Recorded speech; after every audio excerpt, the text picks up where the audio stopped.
사람들을 쌓으시고 또 이렇게 거룩한 주일에 피곤한 중에도 주님 위해서 헌신하시는데 그 가운데 하나님의 새 힘이 공급되어지고 오늘 한 방울 한 방울이 하나님 앞에 드려진 온전한 기도가 되어서 하나님의 응답과 축복으로 충만하시기를 저는 오늘 그 말씀 봉독해 주신 누가복음 7장 37절에서 38절 말씀을 가지고 적시고라는 제목으로 같이 은혜 말씀 나누도록 하겠습니다.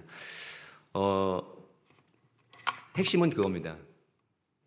주님을 향한 감동을 가지고 살자. 여러분, 주님을 향한 감동이 회복되는 것은 저의 간절한 소망이기도 하고요. 또 목회를 하면서 우리 성도들과 같이 나누고 또 성도들에게 있어서 또 바라는 저의 소망이기도 합니다. 저는 우리 성도들한테 그런 얘기를 해요. 예배 드릴 때 단 1초만이라도 주님 살아계심이 느껴진다라면 그 예배는 성공한 거라고. 얼마요? 1초. 우리가 얼마나 감동 없이 드려지는 예배들이 많은지 모르겠어요. 얼마나 감동 없이 드려지는 수고가 많은지 모르겠어요. 단 1초만이라도 우리 주님 살아계시구나. 우리 윤강현 목사님, 부목사님 그 예배 때마다 선포하시잖아요. 우리 하나님 살아계십니다라고 고백하는 것처럼 내가 예배 중에 살아계신 하나님이 내 마음 가운데 감동으로 한 번이라도 온다라면 저는 그 예배와 수고와 헌신은 정말로 하나님께서 기뻐 받으시는 감동적인 일이라고 생각합니다. 그 독일의 한 동물원에서 있었던 얘기예요. 지난 4월 달에 기사도 한번 나오기도 했었는데 독일에 있는 그 동물원에 그 코끼리, 모녀 코끼리, 엄마 코끼리와 그 딸 코끼리를 이제 합사를 하게 된 거예요. 12년 동안 떨어져 있었어요. 아프리카로부터 이제 잡혀와서 이제 각각의 다른 동물원에 있다가 한 동물원으로 이제 합사를 하게 되는데 12년 만에 재회해요. 12년 만에 재회하는데 한 대학교 팀에서 이제 연구를 한 거예요. 코끼리가 냄새를 되게 잘 맡는데요. 개의 5배래요. 그래서 뭐 간단하게 설명드리면 그 아프리카에서 그 코끼리 사냥을 하는 부족은 딱 하나밖에 없대요. 마사이족. 그 마사이족만 코끼리 사냥을 하는데 그 마사이족 냄새를 구분한대요. 그래서 코끼리가 그 마사이족을 보면 냄새를 인식하고 공격을 한대요. 그 다른 사람들한테 그 마사이족 복장을 입혀도 공격 안 하는데 마사이족을 다른 옷을 입혀놓으면 그 족의 그 마사이족 냄새를 맡고 가서 공격을 한대요. 그 정도로 냄새를 잘 맡는데 그 이유는 가족, 무리들을 찾는데 그 이제 큰 역할을 하는 거죠. 그래서 그 실험을 할 때 어떻게 했냐면 그 엄마 코끼리의 변, 그 다음에 딸 코끼리의 변, 그 다음에 다른 코끼리 모녀의 변들을 이렇게 모아다가 동물원에 이렇게 쌓아놨대요. 그랬더니 엄마 코끼리를 이제는 그 이제 방사상에서 딱 풀어놨는데 막 가다가 변을 냄새를 딱 맡더니 갑자기 흥분을 하는 거예요. 12년 만에 자기 딸의 냄새를 그 변으로부터 구분을 한 거예요. 그래가지고 긍정적인 반응을 보이는데 막 귀를 펄럭, 그 영상이 없는 줄 알았는데 제가 이 설교 준비하면서 다시 한번 찾아보니까 영상이 있더라고요. 귀를 펄럭펄럭거리고 뒤로 뒷걸음질 쳤다가 앞으로 갔다가 흥분했다가 바위 쪽으로 가서 뭘 찾다가 계속 그런 긍정적인 반응을 보이는데 그 기사에서 나왔던 내용은 뭐냐면 어미 코끼리는 딸의 변의 냄새를 맡고 딸이 살아있음을 딱 느끼고서 반응을 보였는데 11가지의 반응을 보였대요. 딸 코끼리는 엄마의 변에서 냄새를 맡고 엄마를 인식하고는 2가지의 반응을 보였대요. 2가지에서 3가지 반응을. 그 엄마가 좀 더 많은 반응을 보인 거죠. 왜 그랬을까요? 낳았고 길렀고 어미로서의 애착이 있기 때문에. 어찌 보면 그 푸른 초원이기도 하지만 건기 우기가 뚜렷한 그런 곳에서 생존과 관련될 때 자기를 희생해서라도 자녀를 돌보았던 어미의 그 반응이겠죠. 저는 그 기사를 보면서 그렇게 생각했어요. 우리 하나님도 우리를 향한 반응이 어떠실까? 우리는 하나님을 향한 반응이 어떨까? 저는 우리 하나님도 우리를 향하여 드려지는, 우리에게 보여주시는 반응은 정말 뭐 11가지를 넘어서 정말 수만 가지의 반응들을 보여주실 것 같아요. 우리가 드려지는, 아까도 말씀드린 것처럼 예배를 드리면서 단 한 번이라도, 단 1초라도 느꼈던 주님 살아계십니다라고 하는 그 반응, 내가 말씀 속에서 오늘 내가 힘들어서 버거운데 그 말씀 하나가 위로가 돼서 내가 아멘 하고 화답했던 그 모든 것들을 통해서 하나님은 얼마나 많은 반응을 하시겠어요. 또 우리가 어찌 보면 하나님을 찾지 못하고 있는 그 상황 속에서도 하나님께서는 우리를 향하여 얼마나 큰 반응들을 가지고 계시가요. 근데 우리는 하나님을 향해서 별로 큰 반응을 보이지 못하고 감동도 감격도 없이 살아갈 때가 너무나도 많다라는 거. 그래서 오늘 중요한 거는 우리가 몇 가지를 했냐가 아니라 하나님을 만나고 하나님과 함께하고 하나님의 감동을 가지고 살아나가는 것이 너무나도 귀하다. 믿음의 사람에게서는 그 너무나도 중요하고, 믿음의 사람이 오늘도 헌신하고 수고하는 가운데서는 하나님의 감동이 있어야 될 줄 믿습니다. 저는 바라건대 저도, 우리 여기 계시는 분들도 오늘도 섬기고 수고하는 가운데 누군가가 나를 보면서 나를 통해서도 주님을 경험하고 또 살아계신 하나님을 만날 수 있다면 우리는 그만큼의 하나님의 통로로서 주님께 감격과 기쁨을 드린다라는 것을 기억하시기를 주님의 이름으로 축원을 드립니다. 누가복음 7장에는 이제 한 몇 가지의 사건이 있어요. 사건이라고 보통 성경은 그 어떤 내용들을 이야기라고 말하기도 하고 사건이라고도 말하는데, 누가복음에는 이제 세 가지 사건의 큰 특징들이 있어요. 뭐가 있냐면 가버나움에서 그 백부장의 종이 예수님의 말씀으로 치료를 받는 내용이 나오죠. 이런 얘기가 나오죠. 말씀만 하사 내 하인을 낫게 하소서. 그랬더니 예수님께서 나중에 이스라엘 중에서도 이만한 믿음을 만나보지 못하였노라. 아시죠? 이 내용. 예, 제가 이걸 문제식으로 바꾸면 혹시 여러분들이 아침부터 시험 들을까 봐 제가 문제로는 안 내고 그냥 이렇게 말씀드려요. 또 하나 이야기가 나와요. 나인성에서 예수님이 지나가실 때 과부에게 있어서 독자 외아들 하나가 죽어서 장사를 지내는데 장사 행렬을 보세요. 거기서 예수님께서 너무나도 불쌍히 여기시고 다가가서 그 독자를 살려주시죠. 그때 이제 이런 얘기가 나오죠. 가까이 가서 그 관에 손을 대시니 맨 자들이 서는지라. 예수께서 이르시되 청년아 내가 내게 말하노니 일어나라 하심에 죽었던 자가 일어나 앉고 말로 하거늘 예수께서 그를 어머니에게 주시니라는 얘기가 나와요. 또 하나 이야기가 오늘 읽었던 본문의 이야기예요. 그 바리새인 시몬의 집에 예수님이 초대를 받았는데 거기에 초대받지 않은 한 여인이 와요. 초대받지 않은 여인이 와서 그곳에서 예수님을 향하여 눈물을 흘리고 머리카락으로 예수님의 발을 닦아주고 거기다 향유를 붓고 입을 맞춰주는 이제 이야기가 나오죠. 예수의 뒤로 그 발 곁에 서서 울며 눈물로 그 발을 적시고 자기 머리털로 닦고 그 발에 입 맞추고 향유를 부으니 해서 이 세 가지 사건이 나와요. 뭐 다른 이야기도 있긴 있어요. 근데 가장 중요한 세 가지 사건을 통해서 누가복음 7장이 우리에게 알려주고 싶은 것이 있어요. 뭐냐면 예수님의 감동 가지고 살으라는 거예요. 예수님의 감동을 가지고 살아나가는 우리가 되시기를 주님의 이름으로 부탁을 드립니다. 그 누가복음의 특징이 있어요. 여러분들이 조금 이제 어디 가서 얘기하실 때 누가복음에 대해서 잘난 척을 하고 싶다 하시면 이 얘기하시면 돼요. 누가복음은 점층적 구조로 되어 있어 이러시면 돼요.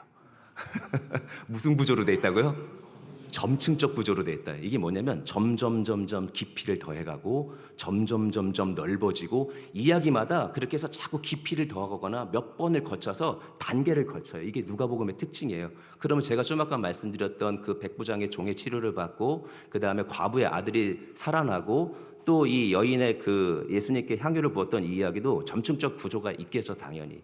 예, 이 구조가 있다라는 것을 생각할 때 이 구조의 결국은 뭐냐면 주님께 향한 감동을 가지고 살자. 주님이 우리에게 감동 있는 자를 찾으신다라는 것을 말씀해 주고 싶다라는 것을 기억하시기를 주님의 이름으로 부탁을 드리겠습니다.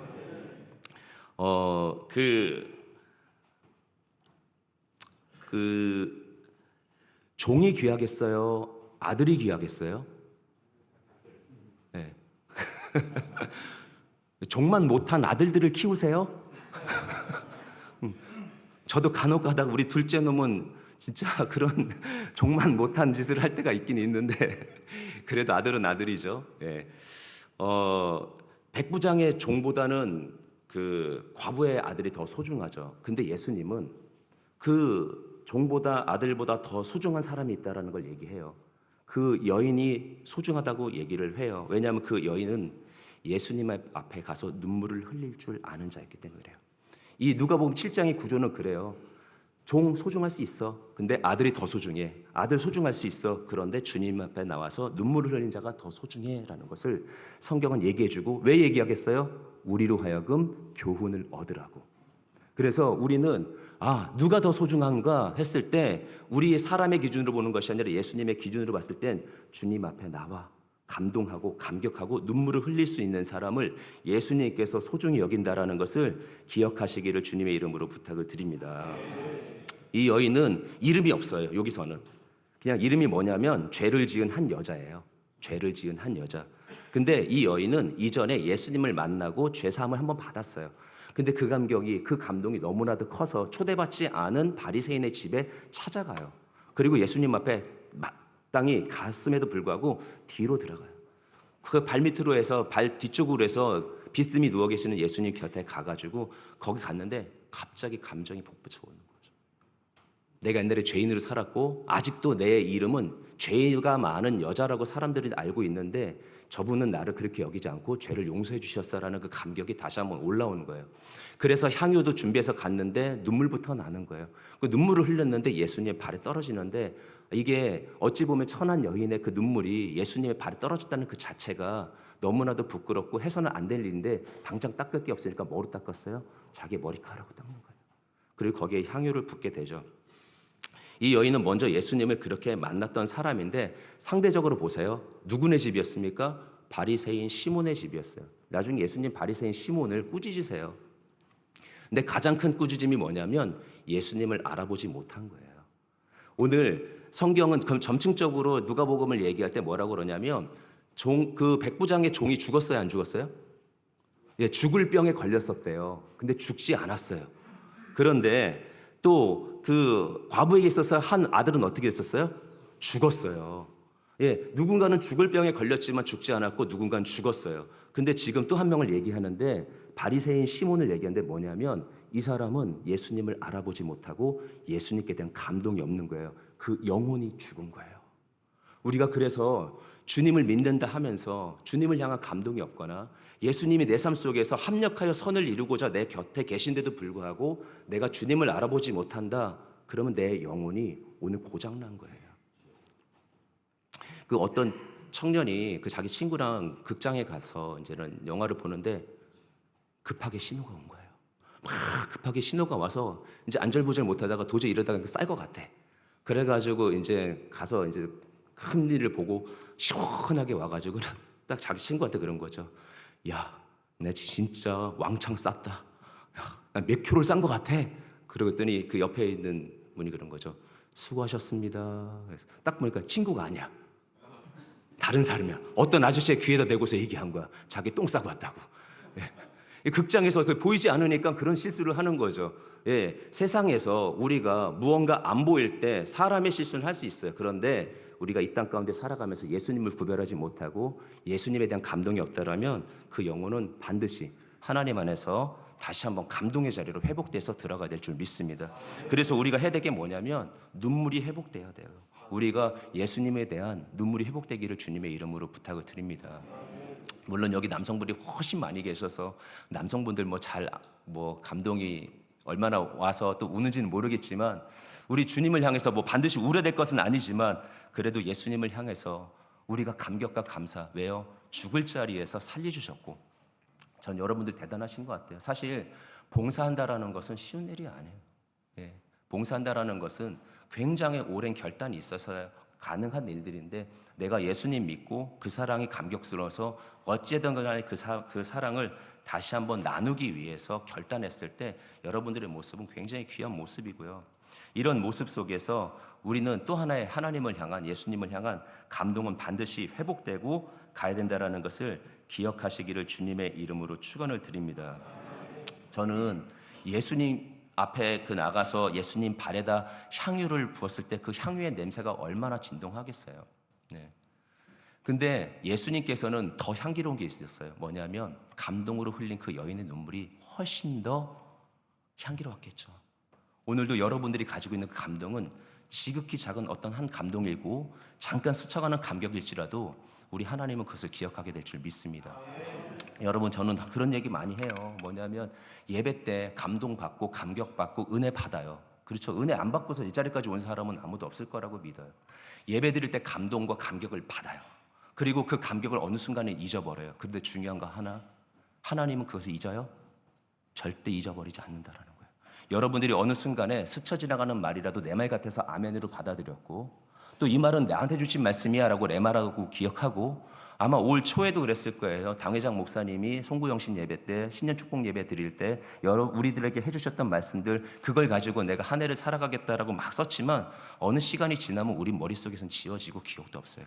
그런데 내가 그런 각오와 감동을 가지고 내가 기록해 나갔던 모든 순간들의 것들 하나하나를 우리 하나님은 기억하시고 우리들 가운데 역사를 이루신다는 거예요. 왜요? 그 감동과 그 감격이 주님께는 얼마나 향기로운지 모르기 때문에. 그리고 여러분 그거 아십니까?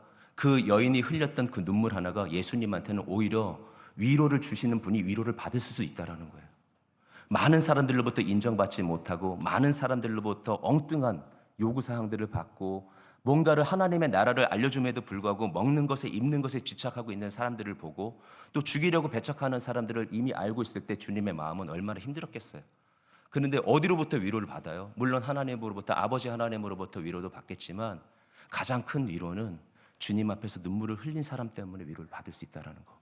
오늘 여러분들이 가지고 있는 감동 하나가 주님께는 또 하나의 감동이 된다는 것을 기억하시고 주님을 향한 감동들이 회복되시기를 주님의 이름으로 다시 한번 부탁을 드리겠습니다. 그러기 위해서 저는 두 가지 도전을 드립니다. 어떻게 해야 감동이 오느냐? 하나는요, 말씀 앞에 깨져야 돼요. 말씀 앞에 깨트려져야 돼요. 말씀을 읽을 때마다 제가 그런 반응 저도 갖고 있고요. 우리 성도들 갖고 있어서 그냥 솔직하게 얘기하는 거예요. 내가 알지 못하는 본문의 말씀이 나오면 성경 구절을 읽을 때 그러면 여기는 무슨 얘기했을까라고 궁금할 수 있어요. 그런데 잘 알고 있는 말씀이 나오면 또 뻔한 얘기 나오지 않을까 이럴 수 있어요. 그런데 어떤 말씀이든지 오늘 주님은 우리를 향해서 허락하시고 우리를 깨트리기를 원하신다라는 것을 기억하실 때 말씀 앞에 모든 심령을 깨트릴 수 있는, 내려놓을 수 있는 그 여인이 주님 앞에 향유의 그 옥합을 깨트린 것처럼 내 심령을 말씀 앞에 깨트릴 수 있는 여러분들 되시기를 주님의 이름으로 축원을 드립니다. 여러분 마리아를 아시잖아요. 어머니 마리아는 사실 그 처녀가 아직 결혼을 이루지 않은 상황에서 또 결혼을 하고 난 이후에 계속해서 이제 배가 불러오는데 그게 남자를 알지 못한 상황에서 불러오는 성령을 통해서 잉태하사 해서 어디든지 가든지 만약에 그런 상황들이 알려진다라면 징계를 받을 수 있는데 아실 거예요. 돌로 쳐서 죽이는 그런 이제는 벌을 받아야 되는 상황 속에서 얼마나 두렵겠어요. 그런데 그 말씀을 받아들이기를 원하죠. 그 누가복음 1장 38절에 마리아가 이르되 주의 여종이오니 말씀대로 내게 이루어지이다. 그냥 말씀대로 내게 이루어지이다 하고 고백하는 거예요.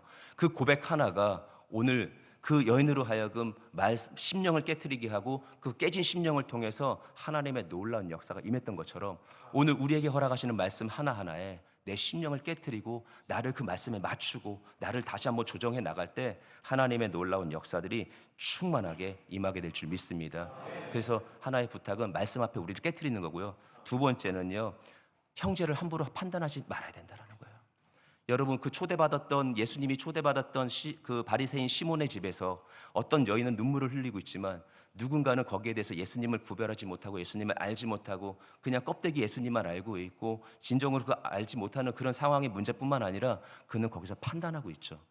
예수님을 판단하고 있다는. 오늘 우리가 형제를 판단하고 있다라면 오늘 우리가 그 판단하고 있는 것들을 멈추시고 중단하시고 그 가운데서 하나님의 그 역사, 축복이 나를 통해서도 점층적으로 번져나가는 은혜가 있기를 주님의 이름으로 축원을 드립니다. 어떤 할머니가 할아버지랑 이제 외출을 하는데 간만에 나갔는지 너무 힘들었어요. 그래서 한참을 가다 보니까 발도 너무 아프고 그래서 할아버지한테 얘기한 거죠. 나 좀 업어줘. 예, 그 할머니도 대단해요. 할아버지한테 업어달라고 하니. 근데 할아버지가 가만히 생각해 보니까 안 업어주면 집에 가서 난리가 날 것 같아. 한동안 시달릴 것 같아서 이제 업어주는 거죠. 업고 가는데 너무너무 무겁고 힘들어서 버거워서 낑낑 매고 있는데 할머니가 점점 미안해지는 거죠. 그래서 할아버지한테 얘기했어요. 무겁지? 그랬더니 할아버지가 그럼 무겁지. 안 무겁냐? 왜 무거워? 왜 무겁냐고? 야, 머리는 돌이지, 얼굴은 철판을 깔았지, 간은 부었지, 안 무겁냐? 이제 이래요. 그러고서 이제 나들이를 한참 하고 나서 이제 집으로 돌아오는 길에 할아버지가 삐끗했네. 그래서 발목이 아픈 거예요. 자기도 이제 이러다 저러다 안 되겠으니까 할머니한테 염치 없이 나 좀 업어줘 한 거예요. 근데 할머니가 또 거기 또 업어줬어요. 업어줘서 이렇게 막 가는데 할머니도 너무 낑낑대니까 이제 할아버지가 이제 할머니한테 이제 무겁지라고 말하려고 했는데 그렇게 얘기했다가는 똑같은 대답을 들을 것 같아. 그래서 이제 할아버지가 할머니한테 이제 얘기한 거죠. 나 가볍지. 그랬더니 할머니가 어유 가볍지. 정말? 그럼 머리는 비었지. 입은 싸지. 허파에 바람은 들었지. 하는 짓은 날라리지. 이 가는 대로 오는 거고 오는 대로 가는 거예요. 네.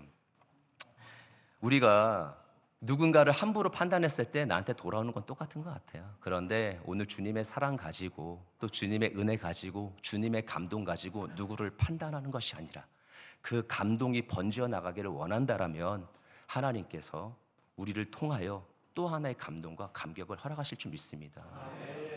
오늘 저를 통해서도 마찬가지고 여러분들을 통해서 우리의 정말 아직까지 믿음이 자라나지 못하고 있는 성도들은 또 오늘 그냥 주일 성수하기 위해서 나왔던 우리 성도들은 우리의 모습들을 보면서 주님을 경험할 거예요. 주님의 감동을 내가 가지고 있다라면 그 파장은 그 영향력은 누구에게든지 갈 거고 그것을 통해서 그들 또한 하나님을 경험하는 감동 속에 들어간다는 거. 오늘 나는 축복의 통로요, 감동의 통로요, 감격의 통로라는 것을 기억하시고 주님 안에서 귀한 날들을 아름답게 이루시기를 주님의 이름으로 축원을 드립니다. 기도하겠습니다. 하나님 감사합니다. 오늘 거룩한 날을 맞이한 것도 감동이고요, 주님. 오늘 주님 앞에서 예배로 시작할 수 있는 것도 감동이고요. 주님, 저희가 오늘도 헌신할 수 있다는 것이 감동이고요. 오늘도 저희를 통해서 하나님의 놀라운 예비된 일들을 이루시는 것 또한 미리 감동입니다. 감격을 가지고 말씀 앞에 서게 하여 주시고 믿음의 사람들 앞에서 하나님의 역사를 나누는 귀한 통로로 살아가는 승리의 날들, 승리의 심령들 되도록 역사하여 주옵소서. 예수님의 이름으로 축복하며 기도드리옵나이다. 아멘.